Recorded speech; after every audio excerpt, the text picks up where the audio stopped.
Welcome to the Learning Pines YouTube. We hope this video helps. You start by measuring where the problem lies. Run Valorant's netgraph, a ping test, and note ping, jitter, and packet loss. Then switch to wired Ethernet.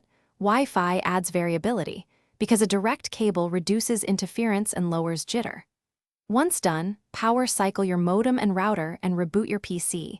This clears transient routing issues and DHCP conflicts. Make sure to run the tests again to compare baseline numbers, so you know if you're improving or chasing noise. Next, reduce contention on your local network.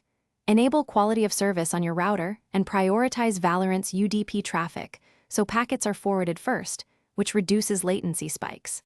Close or pause background uploads and streaming apps because even small percentage usage can cause frame hitches and packet queuing. Change DNS to a fast, reliable provider and test routing with traceroute to spot bad hops. Once configured, run another in-game session to verify smoother, consistent pings instead of intermittent spikes. Finally, apply advanced fixes. Update your NIC drivers and router firmware for stability, because outdated stacks cause retransmits and lag.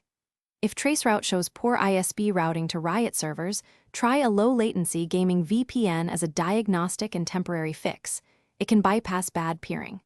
Make sure to document traceroute, ping, and packet loss logs.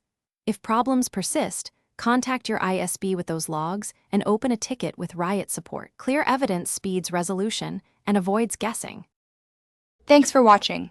Consider subscribing if we helped you.